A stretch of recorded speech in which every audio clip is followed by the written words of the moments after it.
Next tonight, we look at one of the most vigorous internal debates in the black community in the past 2 decades. It's the issue of changing from black to African American. It had only been 22 years since the last major name change had occurred. It happened just after a white racist shot James Meredith, the first black graduate of Ole Miss. The shooting occurred on a southern highway as Meredith was leading a voter registration march from Memphis, Tennessee to Jackson, Mississippi.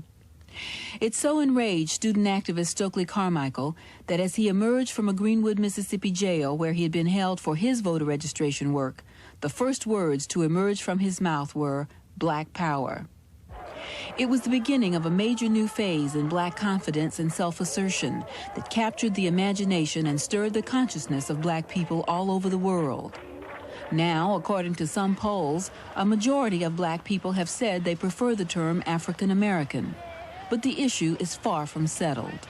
I prefer to be called African American because African American reflects the true nature of my cultural heritage. And I think it's better for you to be called black. What's wrong with that? It's different black. It's black Africans. It's black West Indians, you know. Black is beautiful. That's what I have to say.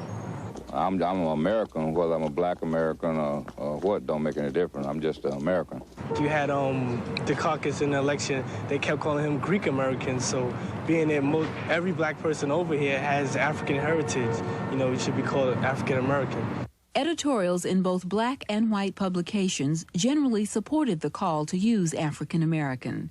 The New York Times called it healthy archaeology, arguing that blacks may now feel comfortable enough in their standing as citizens to adopt the family surname American, and their first name, African, conveys a pride in cultural heritage that all Americans cherish. Said the Chicago Defender, as the world continues to shrink, Americans who speak to their Africanness with the African American title will likely find the cultural, education, and economic relationship with others much smoother. Opinion also varied among the guests we interviewed in our special Black History Month series.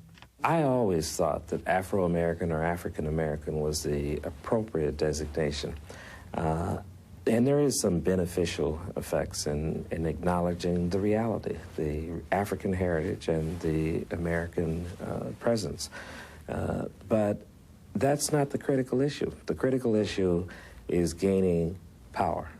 I believe that it is important for us as a people to think that we are connected to the world, because the African diaspora was for real. We were sent to different parts of the world. Well, naturally, it's our heritage. But all of us here are really educated and exposed to American life.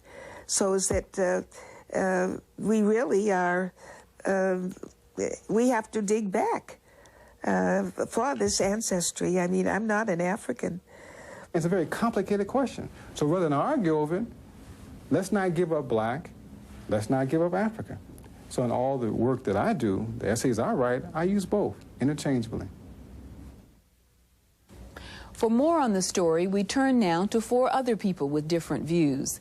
Kwame Ture is an organizer with the All African People's Revolutionary Party, a group attempting to politically unite African people living in 113 countries all over the world. It was his call for black power in 1966, when he was known as Stokely Carmichael, that catapulted the term black into popular usage. Leon Winter is a copy editor for the Wall Street Journal, and last week wrote an article that appeared on the journal's op-ed page called "This African American Still Feels Black." J. Bruce Llewellyn is a businessman who owns the 8th largest Coca-Cola bottling company in the country. He also owns television station WKBW, an ABC affiliate in Buffalo. Ramon Edelin is president of the National Urban Coalition. She proposed the name change at the Chicago meeting of black leaders last December. And to you, Ms. Edelin, the current initiative is largely your brainchild. Why is it important to use that term and not black? Charlene, we have an opportunity to renew values such as mastery and learning, the importance of the family, unity, which is of the utmost importance right now, at a time when our children couldn't be in more distress and turmoil, when we face a new century, and it's up to us to be sure that the problem of the 21st century is not also the problem of the color line, as Du Bois prophesied in 1903 this century would be. But how does how does African American affect all of that? Well, we see, going back to African cultural ties to the land base that is our mother as crucial in this process. And what I'm hoping is that we can recreate some of the spirit of the movement years, particularly for the children, by going back to values which were stripped systematically from us, as we all know, when we were enslaved for 250 years in this nation. Mr. Winter, you don't want to change from black. No, well, I don't disagree that it is important for us to be cognizant of where we come from and the depth of our history that began before slavery. I just don't see the particular need in calling for renewal of the movement to leapfrog over the 400-odd years of history and of proud accomplishments that we can point to and indeed need to reacquaint our children with here in this country first. So I believe that it is important to teach the children and to, in general, imbue Black America with a knowledge of where it comes from, but to focus this effort on claiming what is ours here as Americans, which is the country that we are citizens of and where we pay our taxes. Mr. Llewellyn, you prefer the term American. Well, I guess in all of my years on this earth, I've been called about 5 or 6 different things. I've been called black. I've been called Afro-American. Now we're talking about African-American. I've been called Negro. I've been called colored. And what strikes me as a continuous theme or theorem in all of this is the fact that we never have been called full citizens of the United States of America. And what I'd like to see accomplished once and for all is that we are considered as full citizens and have all the rights and privileges there too. All I see is that people in Russia, people in Poland, people in Nicaragua are all packing their bags and heading for the United States of America, feeling it's some kind of panacea or a great place to be. And there must be something here that brings all these people. All I'm saying to you is that I think it's a disgrace that we have been here for well over 200 years and we have not enjoyed these full benefits that a lot of people have come here generation after generation and gotten. And I think that's the key. That's where we ought to go. I'll be very honest with you. If I had my druthers, I wouldn't be worrying so much about whether you call me African American or not. I would like very much to see throughout this country, as other groups have put in museums called Holocaust, to see slavery museums. Museums which would show our suffering, our contribution over the years up until the year 1989 as to what we have done to give something to America. I think to try and leapfrog back and take youngsters in 1989 and tell them about our agrarian background in Africa is almost impossible at this point in time. The other problem with this is I listened to one gentleman on the thing say, well, during the campaign we talked about Michael Dukakis as being a Greek American. Well, Greek American pinpoints a country called Greece. African American does not pinpoint any country. It is a continent. And therefore, either you're going to play a game called European American or African American, or otherwise, again, we still haven't been able to refine ourselves down to where we come from, whether we come from Nigeria or Kenya. All right. Well, let me just go to Mr. Ture here. In the 1960s, as I said before, you were one of the ardent proponents of using the term black. How do you feel now about abandoning it in favor of African American? Well, I do not even use the term African American. I use the term Africans because that's what we are. We're Africans in America. There's nothing American about us. Our history has only been a history of struggle in America. We are the only ethnic group in America who have to shed our blood to make reform. To get the vote, we must shed our blood. To get our children to school, we must shed our blood. To get on a bus and sit where we want, we must shed our blood. To even get in a filthy 5 and 10 cent store, we must shed our blood. So I don't see how we could be American. We're Africans in America struggling against American capitalism. And only until it's destroyed will we enjoy the rights that everyone else is speaking of. Well, how do you respond to that, Mr. Llewellyn? Well, what he's trying to do is to change the name of the game or change the rules, and I haven't got time to change the rules. I've got to look at what is. I guess I'm more practical about this. Maybe the ideal panacea is to change the rules and make it all a kind of a equal socialistic state. But in the meantime, let's talk about what is. This is a capitalistic society. We are here. We are paying our taxes. We are doing work each and every day, and I think we have the right to participate. We have sent people to war since the revolutionary times and spilled our blood for America, from Crispus Attucks and the Revolutionary War all the way down through this Vietnam. So therefore, I want to get what you can construe as my piece of the action like everybody else has gotten, and it really annoys me to see people who haven't made this kind of contribution over the years come here and feel that they can claim it and get it. And we have done that. You have a response to that? Of course. In the first place, just because we're in just because we're in the capitalist system doesn't mean we must love it. We were made slaves. It doesn't mean that while you're a slave, you must love slavery. A conscious slave, while picking cotton on the plantation, is thinking about how to escape, how to bring freedom. Therefore, just because we're in capitalism doesn't mean we must enjoy it. We have to fight for an equal society. That's our history. Our people show that we spill blood instinctively to advance humanity. And we have this responsibility to advance America, yes, to a socialist state. You would seem to imply from your comment that capitalism is utterly inconsistent with Africa and Africans. It is. But I would posit that that's not true. If you look again at the nations of Africa, if you look at African people in every country of the world, especially in recent times, they essentially want things. They want products. They want the things that it's, at least up to this point, demonstrated that only capitalism, with its imperfections and with its inequities, which hopefully some people believe can still be tamed, people want things. And I don't somehow see a worldwide Pan-Africanism as also spelling the death knell for capitalism at the same time. It seems inconsistent. There are too many people who want cars in Lagos, Nigeria. Last time I checked, the traffic jams are horrendous. I don't think we can solve that one right now, but let me just go back to Ramon Edelin, because both Mr. Winter and Mr. Llewellyn talked about how they don't think it's possible to leapfrog over a lot of history and go back. It's impossible to go back to the agrarian life, that you can't even pinpoint a place in Africa where black people come from, if I'm paraphrasing your comments correctly. How do you respond to that? Well, first of all, our culture and heritage in Africa entail far more than agrarian economies.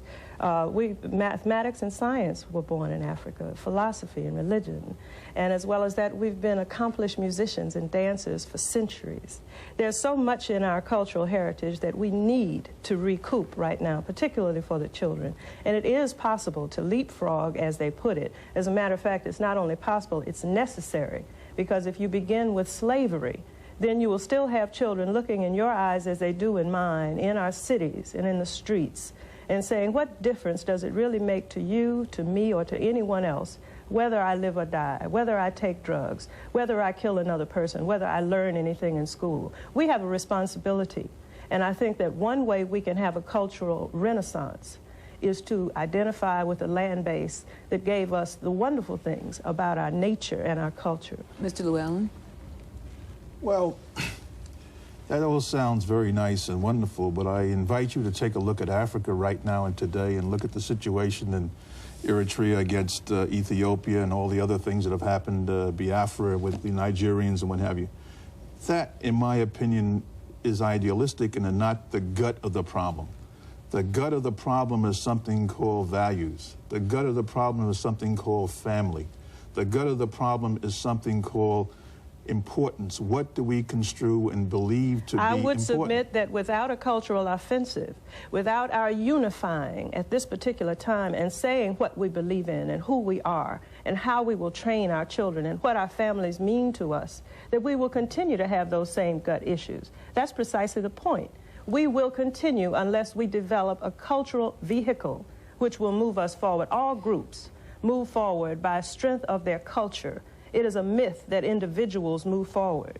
And certainly we cannot accept 2 or 3 of our group emerging year after year while the vast masses of us continue to go down. We have a responsibility. Let me raise a point back to you, Kwame Ture. When you launched this move that resulted in black being adopted as the defining symbol for African American people, many people felt that it helped to purge them of all the negative feelings about themselves, that it really represented the first major psychological break. And you heard the woman in the tape talk about black is beautiful. I mean, that was the most positive affirmation of blackness by black people. What do you say to people now who say you simply cannot abandon the term that came to symbolize so much for black people? Human progress does not stand still. It moves.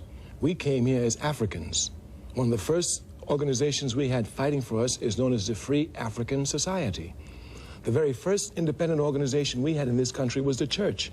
It was known as the African Methodist Episcopalian Church. So from Africans, our oppressor has changed us to colored, to Negro, to this, to that. We understand it's a step. Coming to black had a powerful point, because the point was that we were oppressed because of this color of our skin, and this was racism. But this fight is not just a fight over the color of our skin. A fight for power is a fight for land. When Mr. Llewellyn speaks about power, he's talking about land. Our land is Africa. America is not our land. It belongs to the American Indians, and we have a right to stand and take a moral struggle with them. And we don't worry about people being for things. People want things is incorrect. The point is not to explain the world. The point is to change it. If the people want material things, then we have a responsibility to tell them that things more important than material things, like freedom. Mr. Winter? Well, I can't claim to have been there, indeed, when black was coined, because I was somewhat in high school and I was on the listening end as, indeed, you were doing the talking. But it's always been my feeling that black was more than the recognition of where our blood comes from. It has a lot to do with the experience of people of color in a larger sense under colonialism, whether it was external colonialism, let's say in the Caribbean, or the internal colonialism that we had to deal with here in the United States, rather than simply a statement of Africa. Because the fact is, we have become more than simply descendants of Africa. We have created a lot of what America is in our own image.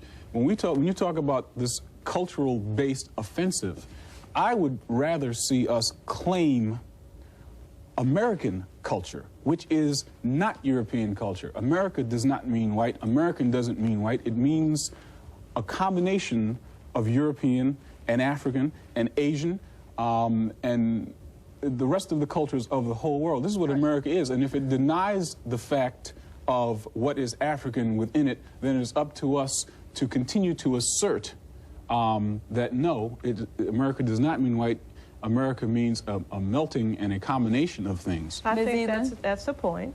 We are saying African and American, and not everyone is willing to say American, and not everyone is willing to say African, but the point is we are trying to merge the two, and American society at this point in time does exclude the African reality. America is an African as well as a European invention. Well, we know that, but it isn't accepted widely as now. Let me ask you this, Ms. Edelin. What is wrong? Hakeem Madabuti said a few moments ago that in his writing and everything, he's going to use both. I mean, is there a problem with using African American for those who choose to, and for those who choose to use black? No, I think we all will use both to a certain extent. First of all, it's going to be hard to break old habits that were very dear to us, and I certainly was along with Stokely in the days when the name was changed. But it is important to continue to draw the consciousness of our people to a set of values which were positive and productive for us. To call our mother's name is Africa.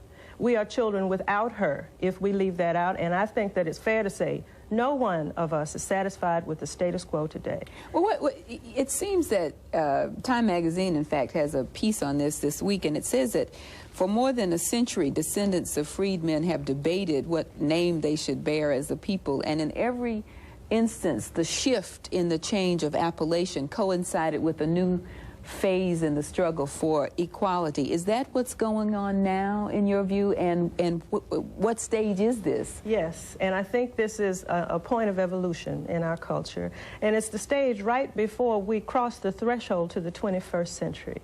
I think we are saying that there's a quickening of our will. We will not cross the threshold of the 21st century in the condition that we are today. All right, let me ask Mr. Winter, what do you think about that? I don't necessarily see this as a quickening, if you will, in that kind of direction. It seems to me that a move like this is an attempt more at a rhetorical assertion to sort of put a new name on things. But I don't see where it quite takes us to getting a better handle on what is immediately in front of us. Maybe I should say, Charlene, that the cultural offensive is going to entail agenda setting, goal setting, working together to achieve our purposes. As you well know, Charlene, in the movement years, when you decided to desegregate the University of Georgia along with Ham, we were unified around your decision. We were purposeful. We were powerful. There was a sense of destiny, and we achieved our goals.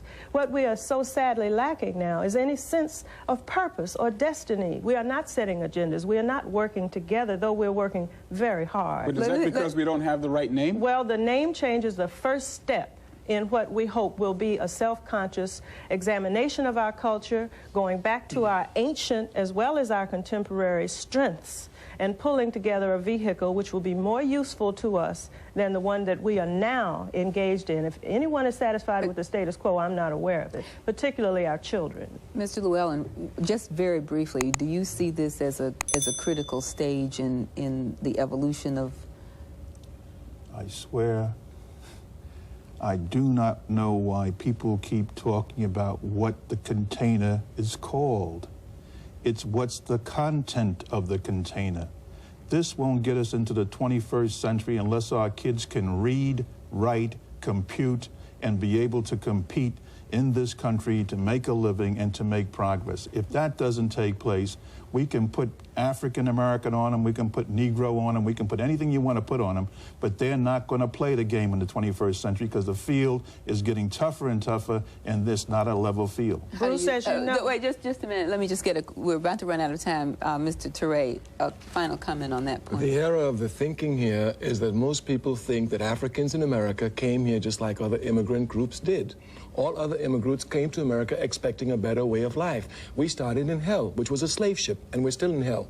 This incorrect assumption makes it appear as if we've made a contribution with our culture. Our culture has been trampled upon, not the others. Any contribution we've made to America is the test of the strength of our culture in spite of this oppression. We are Africans, and that's exactly where we're going. Is the term, in your view, is that where you end it? Is that where it stops? The content was African. The label has been changed to confuse us. If we came as Africans, how do we end up as Americans? How do we end up as... I would beg to differ here that my ancestors came here in a slave boat. They didn't. They came from the island of Jamaica, and they came on their own because they thought it was a better place to be in Jamaica. How did they get to Jamaica? They came as slaves to Jamaica. I was born in Trinidad. That's where the slave ship dropped them. We're all slaves. Right. We're all slaves. We can't solve this one. Jamaica, or who did you decide to drop in Jamaica? The white man dropped you in Jamaica and brought you to Mississippi. Right. So you don't define yourself by the enemy? No, I define myself as the fighting places where I'm at. Where I used to be, or where I thought I was. So if you were fighting on a slave ship, so if you're fighting on a slave ship, we fought on the slave ships. We fought on the slave ships. Did you call yourself a warder? And you're still fighting in 1989, right here in New York City. And until Africa is free, we won't be free. All right, one final practical note. Mr. Winter, you're the only editor here. Mm-hmm. How should the media deal with this? As you can see, there's a debate over the issue. What about newspapers, television, books, magazines? I mean, should they continue to use... Haki said he was going to continue to use both. I mean, what kind of guidance do you think should apply there? Well, speaking immediately for newspapers, and again, while I don't represent directly the Wall Street Journal here, I can tell you that they have discussed this issue recently and concluded that they will wait and watch to take the general standard of what comes to be common usage among black people in general, as at least we'll call it now, and moreover among academics and political and social leaders and that sort of thing. And if a consensus appears to emerge, then style changes will probably be forthcoming at our paper. And I believe in fact the New York Times has said similar things, which is about all they can do, because to them it's, well, there's something going on there in the community and we don't really know what to make of it. All they want to know is that they really don't want to offend anyone in the end. If it becomes apparent that everybody wants this, then they'll likely go along, although they will use people of color in the media as sounding boards to make the decision. Well, I'm sorry, we'll just have to wait and watch and see what happens because we're out of time. Ms. Edelin in Washington, thank you for being with us. Mr. Winter, Mr. Llewellyn, and Mr. Ture. Africans.